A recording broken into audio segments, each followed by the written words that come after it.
Well, as you can see, I'm basically playing with some toys today.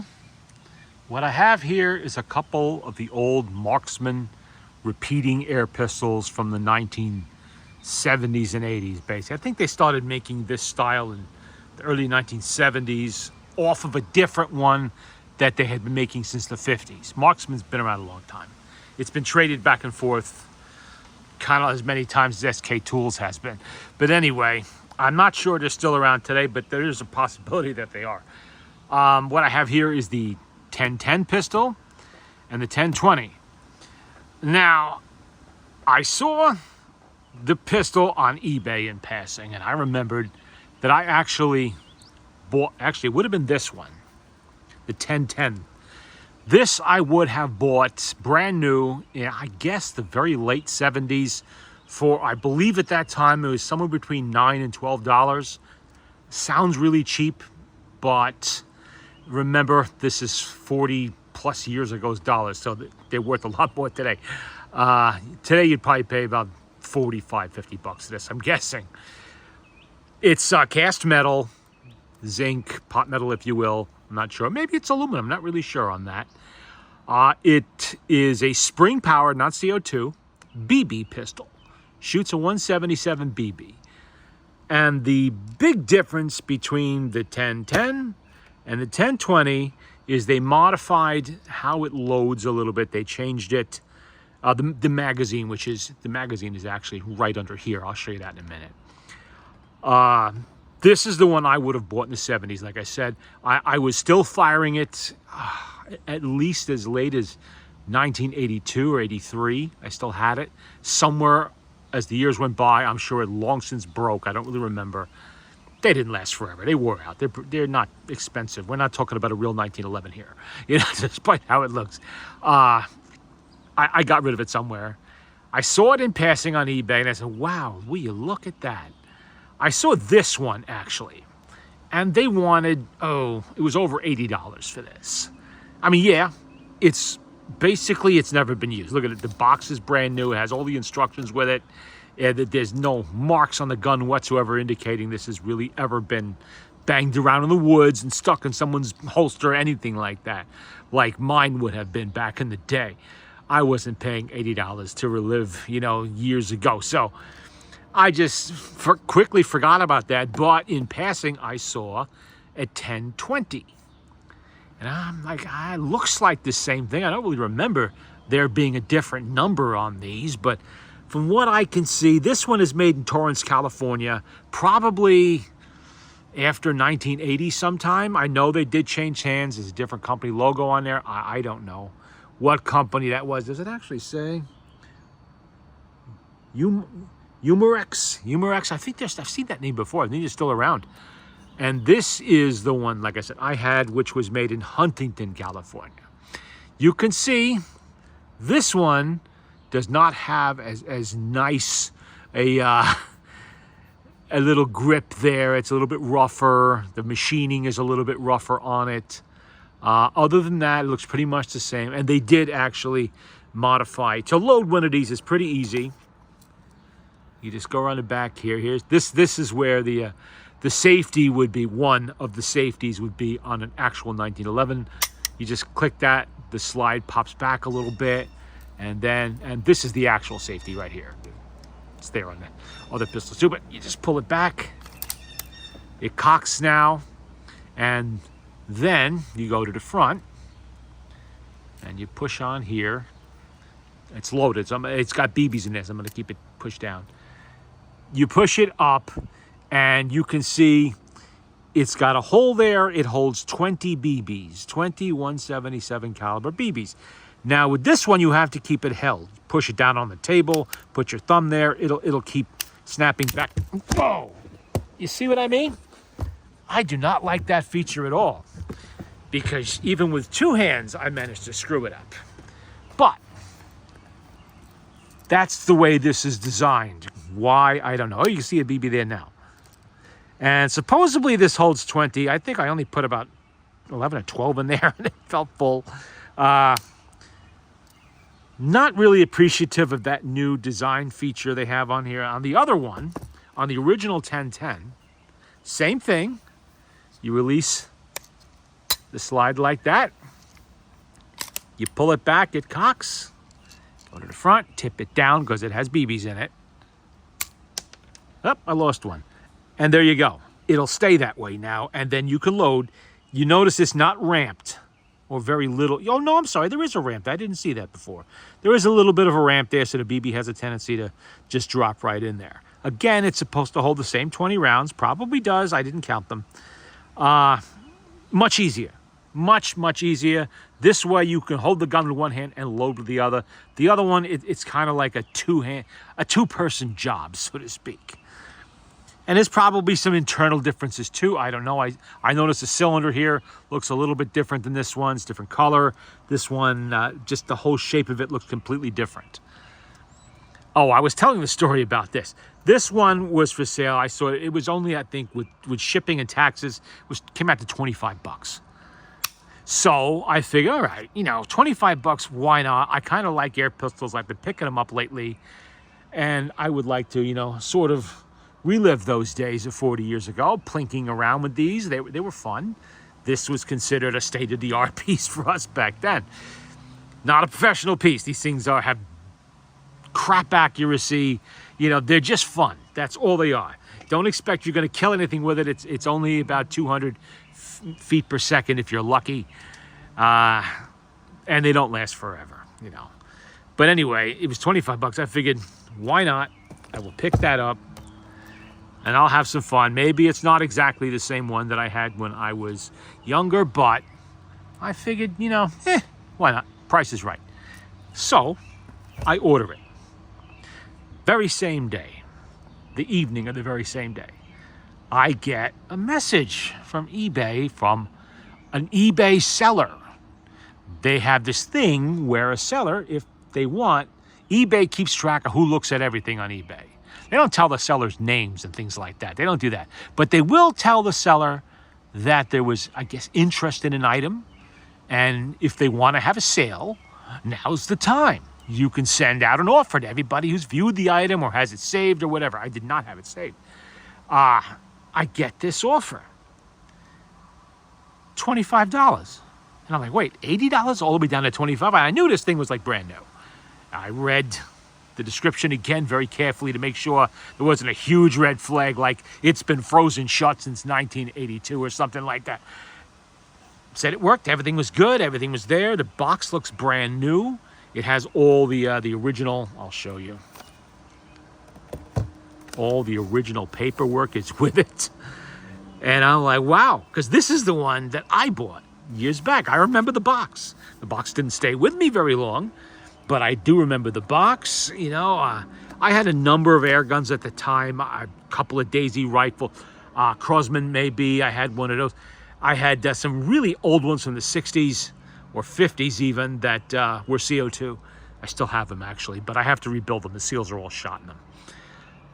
So I figured, you know what? I'm not going to pass that up. If somebody's willing to chop that much off of this, I will definitely go for it. So I popped for it. They both arrived within a day of each other. And now, anyway, I can see that the boxes look the same. This one has the Marksman products, Huntington Beach, California. This one does not. So I'm guessing when the company changed hands, they kept the box design, the same size box, everything like that, same graphics on it. But they did not, they did updates, if you can call it that. I don't call it that. I call it, I call it that they screwed up. They screwed up this. This is not a good design feature. It is not. Yeah, you push it down into the table. You can do it that way and then load it one hand, but that's okay if you got a wooden table like this. If you've got concrete or a steel table, you're gonna mark it up. And that it does have a few marks on it, right there in that very spot. So that wasn't good. But anyway, I have them both. Thought I would show them because these things are around. They pop up at estate sales, tag sales. Obviously, you can go to eBay and there's probably 100 of them on there. You'll find them all over the place. And there's not a lot to them. There are videos here on YouTube that show how to take them apart and renew the seals and fix them and all that kind of stuff. there's guys restoring these things. They take ones that are like no paint and totally shot, and they restore them up and make them look like this. This is not restored. This is collector grade, I guess I would call it. And just to finish cocking it, you just push that forward. All right, now you're ready to fire. Now here's your safety. You can engage the safety if you want to. Disengage the safety, it's ready to fire. Re-engage the safety. It'll only engage the safety once you push that forward. So let's see. We will fire it at this little target. I'm going to aim right dead center, and you'll see me miss. Yeah, that didn't hit center. It hit just below it, and I'm only standing. Literally fired from what? 2 feet away? Not even? Hey, we didn't care. We were just having fun. If it hit the paper at all, that was cool. Or the bottle, or whatever we were shooting at. This one, it's the same thing. You want to keep it tipped up so the BB will roll out of there and go into the magazine. Although I never remember doing that back in the day, and I never remember having a problem, but you never know. Maybe it's only something that comes up when it's, you know, a little bit low on ammo.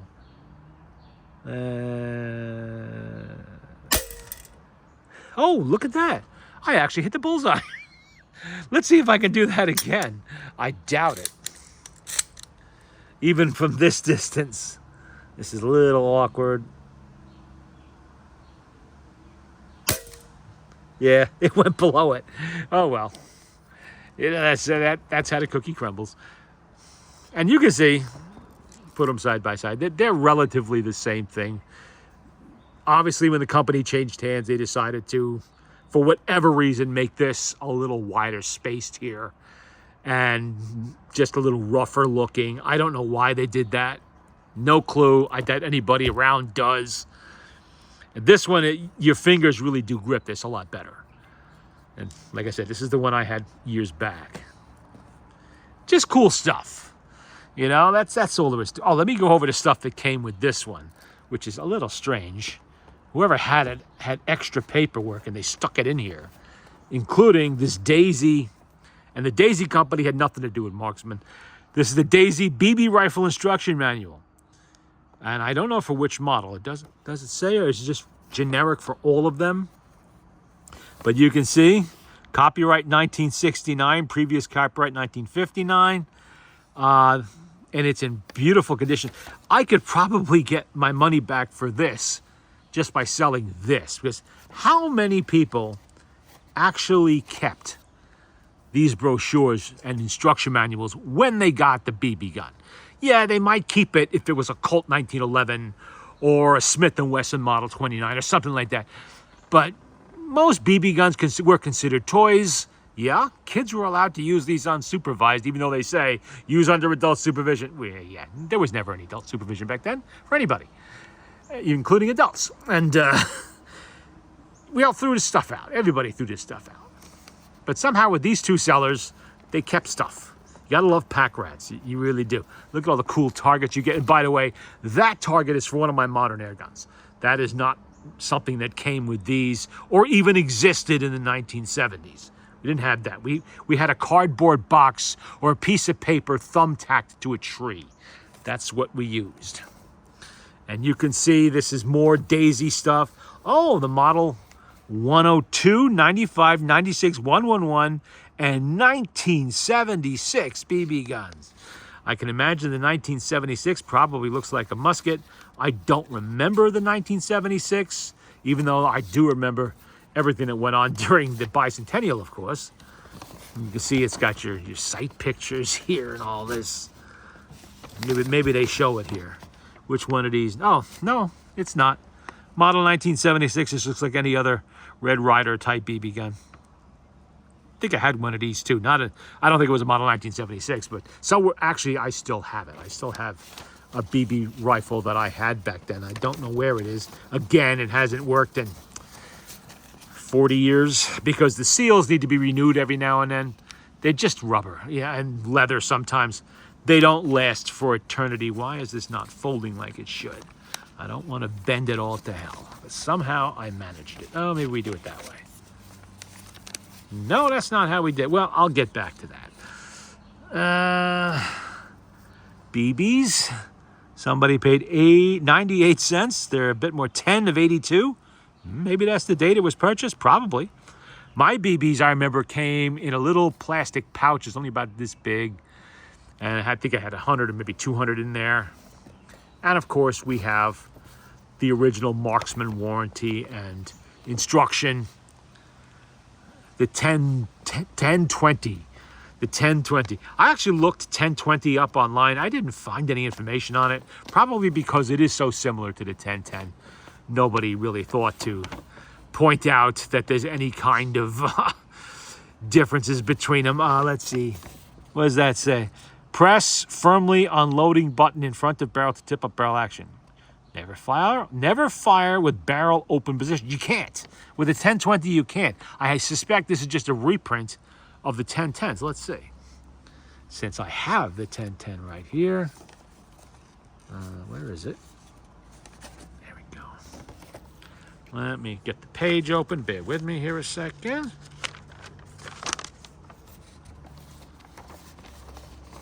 Okay, we have blue and we have brown, or whatever color that actually is. Yeah, they did change it a little bit. Press firmly, loading button, tip the barrel tip up. The graphics actually look the same for that. I don't think they changed it. Caution never fire. Yeah, they didn't change the instructions there to indicate that you really can't fire it with the barrel up. Not that you're going to fire anything doing that. You just release the air, that's all. Other than that, it looks pretty similar. Oh, see, over here, in the graphic on this page, they show it only half up. And the BB's being loaded in there. Let me tell you what, they don't load that easy. They don't. You have to load them one at a time, or you're going to make a heck of a mess. And you can also, I forgot to mention this, you can also fire pellets or darts from these. I never had 177 pellets back in the day, or darts.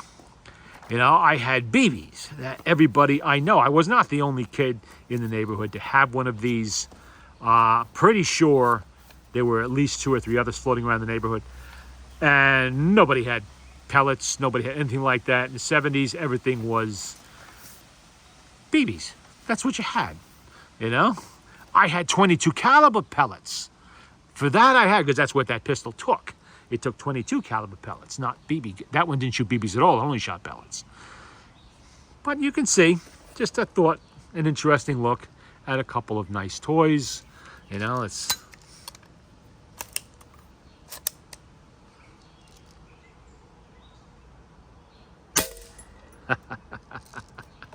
Hey, you know what? It is actually consistent, both of them, to a little bit below the bullseye. You notice it's kind of making a hole in that spot, right over here. Let's see about this one. We'll do this one again.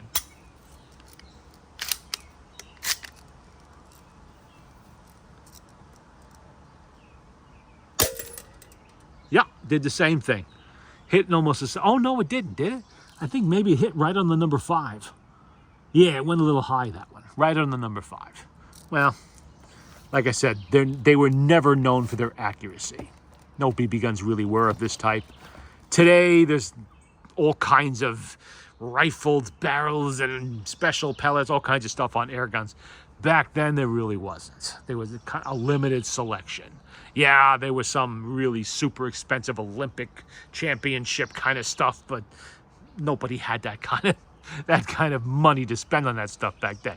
You know, this represented who knows how many lawns and all of that, because I was working to make money way back. Yeah, it's 50 years ago now, yeah, so a long time.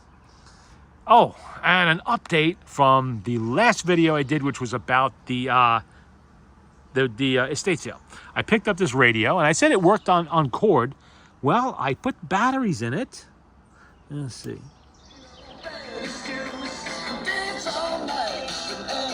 Reception's not great today. It did sound better the other day, but again, I should not be surprised that it works coming from the house of a guy that fixed radios.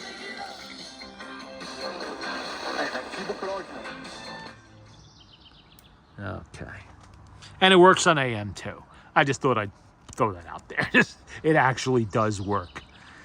And apparently it was made in 1975, and it's still going. This one, my guess, 1978. This one, 82 or 3. I'm going to guess around in there. Could be 1980. Don't know when the company changed hands. Whenever. And it could have, I don't know how long they made this after the company changed hands. It could have been a couple of years. Could have been 20 years. I have no clue. I really didn't stay current with that or anything like that. All right, there we go. A look at the Marksman 1010 and 1020 air pistol. Oh, I didn't show the graphics on the box. I'm sorry. I forgot. We will show the box. Yeah. There we go.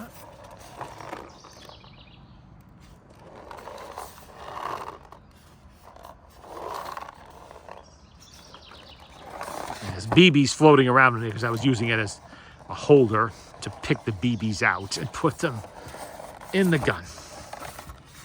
But this one, let's get the BBs out of the way, they don't fall out the hole, actually came with the original BBs unopened. See, Huntington Beach, Marksman's own brand. This is unopened from almost, well, we're pushing, what, 45 years ago? And there you go.